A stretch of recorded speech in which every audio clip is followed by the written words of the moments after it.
नए IIT, 7 नए IIM, 15 नए एम्स, 16 नए IIIT, 390 नए विश्वविद्यालय और 300 से ज्यादा मेडिकल कॉलेज बनाए हैं।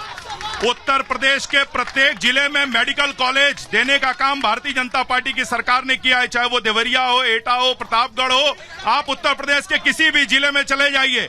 इसके अलावा उत्तर प्रदेश में विश्वविद्यालय बनाने का काम भारतीय जनता पार्टी की सरकार ने किया है। लेकिन जिन लोगों की आंख पर विरोध का पर्दा पड़ा हुआ है, उन्हें यह विकास नहीं दिखता है। और ऐसे लोगों के लिए सिर्फ इतना कहना चाहता हूं कि तुम्हारे पांव के नीचे कोई जमीन नहीं।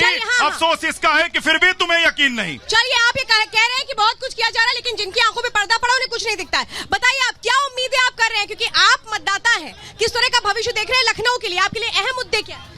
पहले तो मैं ये कहना चाहूंगा, सर ने बातें की एम्स और मेडिकल कॉलेज की। मैं खुद एक नीट एस्पिरेंट हूं और मैं बताना चाहूंगा, मैं गोरखपुर का हूं और एम्स गोरखपुर बीजेपी की राज में बना है। और आज हमारे यहाँ किसी को कोई भी मेडिकल की सुविधा चाहिए तो हमारे पास सारी तरह की सुविधाएं हैं। और जितने इन्होंने बात की है, सारा medical college as a youth, बस जिनके आंख पे पट्टी पड़ी है वो कभी ये नहीं दिखेंगे कि इन्होंने क्या किया है। वो बस कांग्रेस। आप कह रहे हुआ है सब। Plus add on that, Sapa में था सारा हॉस्पिटल, पर दवाइयाँ थी ही नहीं हॉस्पिटल्स में। आजकल जो मेडिकल जो डिस्ट्रिक्ट हॉस्पिटल हैं, कम से कम उसमें लगभग दवाइयाँ तो आ गई हैं। दवाइयाँ आ गई हैं, स्वास्थ्य आ गया, सब कुछ आ गया। भैया आपका क्या मानना है? सब बस रोजगारी पे ज्यादा मतलब फोकस करें, क्योंकि हम लोग रेलवे से अप्रेंटिस करके मतलब फिर भी मतलब अभी तक रोजगार नहीं प्राप्त कर बस मिल जाए फिर तो क्या ही कहें।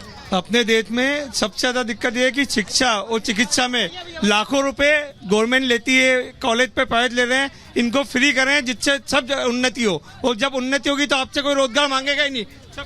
हाँ बोलिए।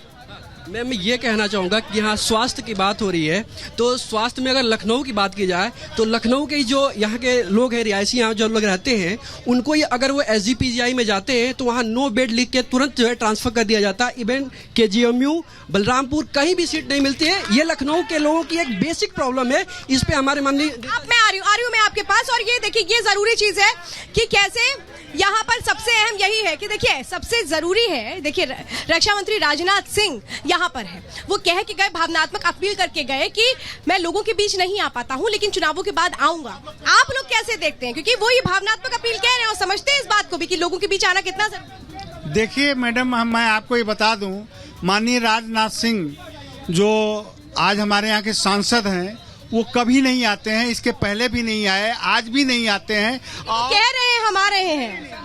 देखिए मैं आपको बता रहा हूँ, आप बात सुनिए मेरी, इसके बाद आप जवाब दीजिए। बात पूरी करें, जल्दी करें। नहीं आते हैं, कभी नहीं। हर 15 दिन में। अरे भाई साहब नहीं आते हैं। आपस से मत लड़िए। हाँ, आते हैं कब करें। देखिए, माननीय राजनाथ सिंह जी हर 15 दिन में 2 दिन के लिए लखनऊ जरूर आते हैं, और उनके जो बेटे हैं नीरज सिंह जी पूरा कार्य देखते हैं। और किसी भी तरह की जो जरूरतें हो लखनऊ की हैं, जितनी जरूरत होती है एक सांसद की, उससे 100 गुना ज्यादा काम लखनऊ के लिए किया है। आयुष्मान कार्ड से जो इलाज मिल रहा है वो जनता इससे बहुत ज्यादा खुश है। और राजनाथ सिंह जी ने जो व्यवस्थाएं दी हैं, पुल दिए हैं, उससे जनता लखनऊ में बहुत खुश है। लखनऊ की जनता बहुत खुश है और आगे भी खुश रहेगी हमारी। कानून व्यवस्था पर जो योगी का एक्शन है, उस पर आप लोग क्या सोचते हैं? कानून व्यवस्था पे जो योगी आदित्यनाथ का एक्शन है वो बहुत शानदार एक्शन है। आज कोई हमारी बहन बेटियों को छेड़ता है ना, तो शाम को लेटा हुआ मिलता है, ये आप देख लीजिए। और दूसरी बात, कानून व्यवस्था पर अपने लखनऊ को कितना आगे बढ़ते देख रहे हैं? लॉ एंड ऑर्डर पे अगर बात करी जाए तो 10 में से 10 मार्क्स मिलने चाहिए, और मैं समझता हूँ ये यूनानिमस एक कंसेंसस है, बीजेपी गवर्नमेंट का अचीवमेंट है। और दूसरी बात, मैं खुद लखनऊ में बॉर्न एंड ब्रॉटअप हूँ, तो मैं शुरुआत से यहाँ की चीजों को बड़े करीने से देखता रहा हूँ। तो सुधार तो नो डाउट हुआ है, जो भी गवर्नमेंट रही है। लेकिन सारे जो मंच पे हैं उन लोगों से मेरा कहना है कि जो एजुकेशन फील्ड में नॉवेलिटीज की जरूरत है, नयापन चाहिए है, उसमें एजुकेशन पे काम होना चाहिए। देखिए, एजुकेशन सबसे अहम है, लेकिन लखनऊ और उत्तर प्रदेश को आप किस तरह से देखते हैं कानून व्यवस्था के लिहाज पर? क्योंकि तुरंत एक्शन होता है। देखिए 2017 के बाद से, जब से उत्तर प्रदेश में योगी जी की सरकार आई है, जो योगी जी ने कहा था जीरो टॉलरेंस की नीति पे काम करेंगे, योगी जी की सरकार ने जो कहा था वो करने का काम किया। आज किसी भी बहन बेटी, यहाँ पर काफी छात्राएं बैठी हैं, 2017 से पहले एक छात्रा आपको यहाँ ना दिखती। ये योगी जी की सरकार है कि इतनी बच्चियां बेटियां यहाँ पर सुरक्षित बैठी हैं। वही चीज डॉक्टर आजीज खान, मैं आपसे सवाल करना चाहती हूँ। देखिए सवाल ये है कि एक तरफ बीजेपी ये कह रही है कि इस बार 400 पार, लेकिन लखनऊ के लिए कहा जा रहा है इस बार 5 लाख के पार, यानी राजनाथ सिंह 5 लाख से ज्यादा मतों से जीतेंगे। देखिए श्वेता जी, कहने में कुछ नहीं हर्ज है, कुछ भी कहा जा सकता है। जब मन ही मन सोचना है तो क्या फर्क पड़ता है। मैं कह रहा हूं, देखिए बीजेपी के लिए नैरेटिव सेट हो गया है कि झूठ वो बोले तो सच्चाई नजर आती है, उनके जुल्मों में भी मसीहाई नजर आती है। सच ये है, आज हमारे तमाम छात्र भाई बैठे, तमाम बेरोजगार नौजवान बैठे, समस्या क्या है इस बात को समझिए। सबसे बड़ी समस्या है बेरोजगारी। इसी सरकार को किसने बनाया था? नौजवानों ने, किसानों ने, बेरोजगारों ने, और बड़ी उम्मीद थी, बड़ी उम्मीद के साथ इन साथियों ने सरकार बनाया था। आज हो क्या रहा है?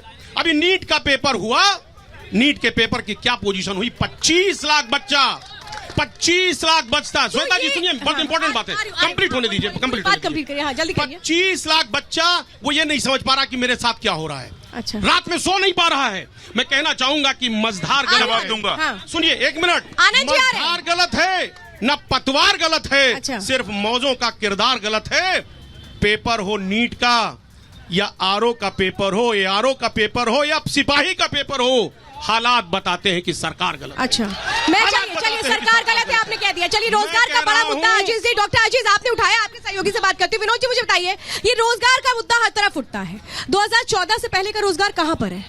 नहीं, बिल्कुल मैं 10 साल के रोजगार नहीं, मैं 70 साल के रोजगार पे आज बात करना चाहती हूँ। देखिए 70 साल के रोजगार ने वो सुदृढ़ व्यवस्थित व्यवस्था दिया, आधार दिया, जिससे आप जैसे तमाम लोग, इनके अभिभावक सक्षम हुए, खुद पढ़े पढ़ाए, एक अपने बच्चों को बेहतर भविष्य देने के लिए उन्होंने बनाया। तो ये 2014 से लबबाजी गब्बाजी करने वाली जो सरकार है, जुमलेबाजी की सरकार है, शिक्षित स्किल ट्रेंड हमारे युवकों को खारिज करने वाली सरकार है, हर बात पे झूठ बोलने वाली सरकार है। अब इसकी जिम्मेदारी तय होती है। एक बेरोजगार व्यक्ति केवल एक नहीं होता है, कम से कम 5-6 व्यक्ति उसके परिवार के, उसके प्रिय प्रभावित होते हैं। ये समझना पड़ेगा। ये भारतीय जनता पार्टी को, नरेंद्र मोदी को मैं जवाब दूंगा। श्वेता, मैं जवाब दूंगा। हाँ, मैं शहरी आनंद जी जल्दी से जवाब दीजिए, फिर मुझे जनता से सवाल करना है। आई श्वेता जी, बोलिए। देखिए वो झूठ बोल रहा था बड़े सलीके से। मैं एतबार न करता तो और क्या करता। देखिए ये वो लोग हैं, समाजवादी पार्टी के लोग, जिन्होंने अपने 5 साल में 1,95,000 सिर्फ सरकारी नौकरी दी, उसमें भी 65,000 कोर्ट केस चल रहे हैं। हमने 7 लाख नौकरी इस सरकार में दी है और बिना भेदभाव के दिया है। ये वही सरकार है जहां वैकेंसी निकलती थी तो समाजवादी पार्टी के कुनबे के लोग होना लेकर पैसा वसूली के लिए निकल जाते थे। मोदी जी ने कहा था, मोदी जी ने ये कहा था कि हमें 10 साल सरकार में रहने दो, मैं रोजगार जो भी बेरोजगार है मैं खत्म कर दूंगा। आप 70 साल की बातें क्यों करते हैं? देश को गुमराह कर रहे हैं आप लोग, जो गुमराह कर रहे हैं। 70 साल भूल जाए, नया देश 2014 से बना। 10 साल हमें दे दो, मैं भारत में रोजगार पैदा कर दूंगा। इस पे बात क्यों नहीं की जा रही है? ये बहुत बड़ा से पूछ रही है। हाँ बोलिए। मैं बता दो, रही बात समाजवादी पार्टी सरकार की, जो कह रहे हैं, जहां आज आप खड़े हैं, मायावती जी की डील है जो 108 साल बाद, सुनिएगा, 108 साल बाद किसी ने ऐसा शिलान्यास किया, लखनऊ बनाया, और दूसरा अखिलेश यादव जी ने विकास का काम किया है। रिवर